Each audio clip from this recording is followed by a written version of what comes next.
Today on the podcast, we have Dan Mills from the Breakfast Optimist Club of Kalamazoo. Dan, thanks for being with us today. Yeah, thanks for having me, Shane.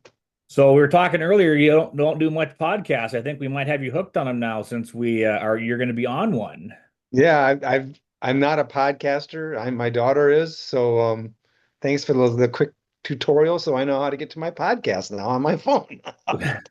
Well, one of the things we talk about on this podcast is our Optimist story. Dan, how did you become affiliated with the Optimist organization? All right, so it's going to sound a little dramatic, and I don't mean it to sound that way, but I tell people that Optimist International saved my life. So I just retired 3 years ago. I spent 40 years in law enforcement and public safety work. I would say about 15 years ago, I was in a really, really dark place. I mean, really, really dark place. And my wife, lifelong educator, she taught high school students for over 30 years, and she had her students do the essay contest every year. So, every year the local club, the club I belong to, would give scholarships to the winners, first, second, third place. And about 15 years ago, she came home and she said, Dan, you've got to come to this Optimist Club. These are your people. And I'm like, yeah, yeah, whatever. And then another year went by, and finally I took her up on it. And she was absolutely right. So, as a young man, I always saw the bright side of everything, seeing life through rose-colored glasses, but the job itself took such a toll on me that I had lost myself. And when I went to the Optimist Club meeting, uh, they ended that lovely, giving scholarships to these kids. I listened to them do their essays, and then we ended the meeting with the creed. And I went, oh my God, that's my life. That's what I need to get back to. So I went up to the club president and took an application, and then it waited a whole nother year before I joined. But once I joined, it was like diving into the pool of optimism, to the point where my story is one of our colleagues, Ralph Meyer, who's in our club, one day at a meeting said, Dan drank the Kool-Aid. And it just stuck. It stuck like glue on me. So my whole club, if you ask any of them who drank the Kool-Aid, they're going to say Dan Mills did, because I was like 100% fully in the pool. And my first year as club president, that was my theme: live the creed, drink the Kool-Aid, live the creed. And I created little Kool-Aid man pins and handed them out. And so I it was it so I mean, that's the long of it, but it did really bring me back to my true self. It saved me from a dark place. And I love the organization. I love our mission. I love the creed. Um, and yeah, it's great. It's a great organization. This organization has helped quite a few people, so your story is not unique when you say it saved your life. So that's a pretty neat thing to hear. Yeah, thank you. Thank you. So let's talk a little bit Oh, about oh, your I gotta add one more thing. absolutely. So one of my friends, then after this whole Kool-Aid thing, bought me Kool-Aid socks. So now every Optimist activity, whether it's a convention, a district summit, even a club meeting, I'm wearing Kool-Aid socks. We're gonna have to get together because I have a weird obsession with socks. So we're gonna have to see if we can get like some different Kool-Aid socks. I wore I have socks that have my daughters on them. I wore them to Optimist International Convention this year. Um, I'm sorry we didn't get to meet. I'll see you in Jacksonville. So let's talk a little bit about your workshop that you had at at the International Convention this year. You were the leadership development chair. Let's talk a little bit about that. What does the leadership development chair actually do for the organization? Well, they chair a committee who are responsible for putting in, or they're not monthly anymore, but sometimes monthly, bi-monthly webinars on leadership development. They're responsible for the topics that are covered at convention. The chair itself is involved in the rewrites of the annual training. It's a pretty big job. Uh, the year before you're the chair, you're on the committee, and that year you're training all of the incoming vice presidents and governors, and you're working hand in hand with the incoming president. I'm sure Mr. Goldman's doing that right now with whoever he chose, and it's a 2 year job. I wasn't really, I really was hesitant. I don't regret doing it. It was very rewarding, but it is a big job and it's a lot of work. And I'm glad it's October 1, 2025, because it's over. Um, but my committee last year, so the first year I was on the committee, I was just a committee member. And my observation as a committee member working on the thing on that committee, I felt like there was only a handful of people doing the work. So I made a commitment to myself that when we get the committee together and I'm the chair, I'm going to make everybody commit to working. And I have to thank them. I'm going to do this publicly on your podcast. They were amazing. They were an absolutely amazing group of humans who did a bunch of work. They were not hesitant whatsoever. They made every meeting. They did all the homework. They did all the work. We accomplished so much. We redid the professional development program. We created a what we call Dream. It's a leadership academy for at the district level. We accomplished a lot last year, and I just have to publicly thank them. And that kind of leads into why I chose this concept of wonder. It was something that was ruminating in my head for a couple of years, and I mentioned it at a committee meeting, and every one of them said, "Dan, put it together, put it together." So last winter, I put a presentation together to do at convention. So I want to thank them for encouraging me to do that too. So presenting at the Optimist International Convention is a huge deal. I mean, you're in front of hundreds of optimists throughout the time you're there. Let's talk a little bit about your program now, the power of wonder, the concept and how that started, and then what you developed out of that. Yeah, so I did, like I said, I did a couple of years of research, but the concept of wonder encourages people to actively, I hate to use that definition, wonder about the world around them, right? And seek a deeper understanding through exploration, inquiry, curiosity, amazement, immersion into nature. There's many ways that you can cultivate this concept of wonder, and I broke that down and kind of covered each one of those concepts individually in my presentation. So the uh, the formal definition that I used was wonder is a feeling of surprise mingled with admiration caused by something beautiful, unexpected, unfamiliar, or inexplicable. Right? I mean, for me, it's sunrises and sunsets. I since retiring, my wife and I spend 3 months of the year uh, in Gulf Shores, Alabama, on the water, and I wake up every morning to watch the sunset, and I will wait for the sunrise, excuse me, and then I watch the sunset as much as I can, and it's there's a quote that's in the dictionary, and it's I watch the sunset, observing the intricacy with the wonders of a child. And for me, that captures the what wonder is. So how many points did you break this presentation into? And let's break each one down. Okay.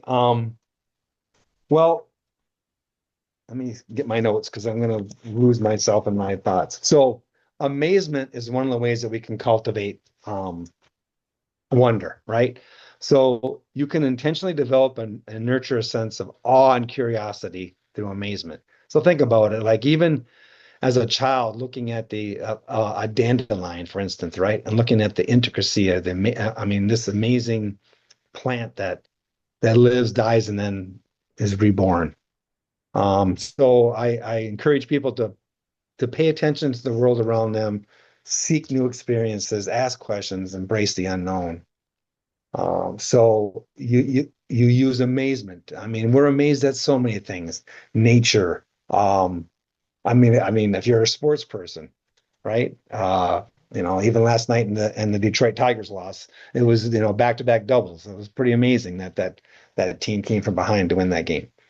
Um, Another way to cultivate it is through curiosity. Um, my daughter-in-law, I use my daughter-in-law as an example because she's the most curious human I've ever been around. When she meets you for the first time, she wants to know everything about you, where you were born, who are your siblings, what's your nationality, what's your education. I mean, she just bombards you with questions. And so, during the presentation, I encourage everyone to, don't stop being curious, right? Ask questions, stay curious because curiosity is vital to creativity, right? And problem solving and innovation. I mean, think of all the inventors or the creators of software now in these days. I mean, without curiosity, I mean, we probably wouldn't advance in inventions or ideas or even solve problems. And then the other thing I think curiosity does is it helps people adapt to new situations. So I, yeah, I can, as you know, I probably could talk about this forever, but like wonder is awe and fascination and reverence and reflecting on life and finding inspiration in the world around you. It's an incredible concept once you start breaking it down. Well, let's talk about the amazement piece a little bit. I mean, what do you encourage people to do to be amazed and find amazement in the world? Um, so inquisitive thinking is what I call it. So I think of like I don't know what your background is, but I have a couple of friends who are engineers, and I'm just completely amazed at the way they think. I'm not an engineer, right? I was basically a social worker and problem solver. So I just am amazed at the way they think. I think of Isaac Newton, right? He's sitting underneath this tree and an apple falls on his head. I don't know if that's the story, but why do things fall, right? Um, what do you wonder about? I the other thing about amazement is just sitting and looking out at nature immersion. Um, like I mentioned, drinking coffee and watching the ocean crash, waves crashing on the water, walking in nature. Uh, there's so much to look at it. I mentioned off camera that it's cliche, but stop and smell the roses, right? Just look around you. Um, and then I don't know. I'm kind of a people watcher. I'm one of those people that could just sit in a mall and just watch people. And people walk by and go, I wonder what their story is. I wonder what their story is. So I just encourage everybody to just stay in the moment, be present in the moment, and just be amazed about the world around you. I don't know. I hope that answers the question. Yeah, no, it does because there's different steps obviously in your program that are encouraging people to do different things. So the amazement, the wonder, what other steps did you encourage people to do at this workshop? Um, so being present in the moment helps reduce stress and encourages optimism. So uh, I do this stress exercise in the program where you may be familiar with it. It's used for reducing stress, but just being silent, um, taking deep breaths, right? Being quiet, and then using your five senses. What do you hear? What do you smell? I usually have them close their eyes, but I mean, so what you see, what you feel, and then report that back out. And in that short little 5-minute exercise, people feel like the softness of the carpet. They could hear the air exchanger in the room. Smell someone's fragrant or cologne or perfume. Um, so I really think being present in the moment is very, very important. Reflection, being quiet, taking time to reflect on life's journey, reflecting on your life experiences, and appreciate the significance of it all. Um, a gratitude, a sense of gratitude. That's been talked about all the time about how to cultivate optimism. So cultivating wonder and optimism go hand in hand. So, I think gratitude supports this concept of wonder. And instead of I encourage people, instead of just listing the things you're thankful for, list just not just what you're thankful for, but why. This is because it takes you to another level of understanding and why you're thankful for those things. So, and I think that's how wonder and optimism connects. This is Um, really taking people to really think outside the box a little bit when you think about it. yeah, so like this sense of awe, this sense of wonder, it really does help one be more positive, reduces stress. You're open to more possibilities in your life. It takes you out of the negative. It it fosters meaning and connectedness. It also sometimes creates a sense that there's more meaning to your life, right? You're something larger. You're part of something much larger. I mean, think about the universe, right? Or all the galaxy. I mean, we're just a speck in this much larger creation around us that we still haven't yet to find or explore. Um, and I think if you dig deep into what this concept of wonder, it'll help you build resources over time. This sense of curiosity, exploring, immersing nature. There's brain studies that indicate that new experience slows time. So as we age, we have all these experiences, and so then we experiencing the same thing over and over. The theory is that makes time feel like it's going quickly. But if you create new experiences, travel, see new perspectives, the research indicates that it actually slows time down. It at least gives you a sense that time is slowing down and it's not your life is not passing you by. That's a pretty interesting concept that the more that you immerse yourself in the world, it actually does maybe you think the time feels slower, which you're because you're enjoying that thing of life. Yeah, yeah. And of course, I mean, for myself, that's something my wife and I decided to do in retirement. It was to travel. And it really has I believe it's slowed time for us, and it's given us new perspective on life. And um, you see things from other people's perspective that you may not have if you hadn't, immersed yourself in another place and time. Um, I I think too when it gives you a sense of hopefulness too, and for some reason the one creed tenet, forgetting the mistakes of the past and pressing on to the greater achievements of the future, seems to ring in my head when I think of wonder. And I'm sure I've not quite connected that yet in my brain, but that's the one that seems to bubble up for me. So, So when you do this, when you're giving this presentation, what are some of the exercises that you use to help people get this excited about what we're talking about? so I usually start the thing with a bubble machine. So I fill the room with bubbles, and we're playing music. Why can't I think of the song? It's Louis Armstrong about the wonder of the world, right?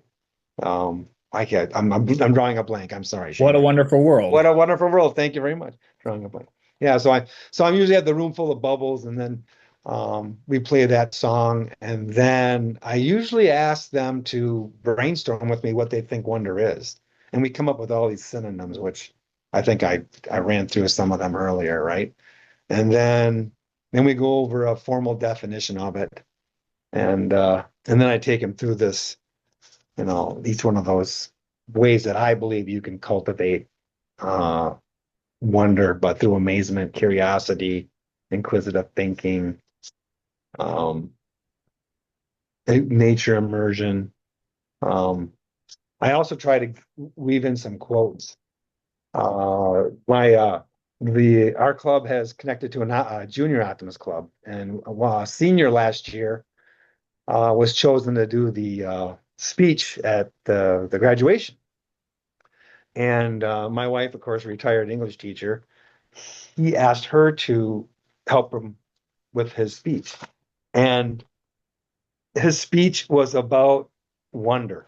And I was like, are you kidding me? His name was Avi. I said, Avi, I've been thinking about this thing about wonder for 2 years. What a coincidence that you're going to speak about wonder.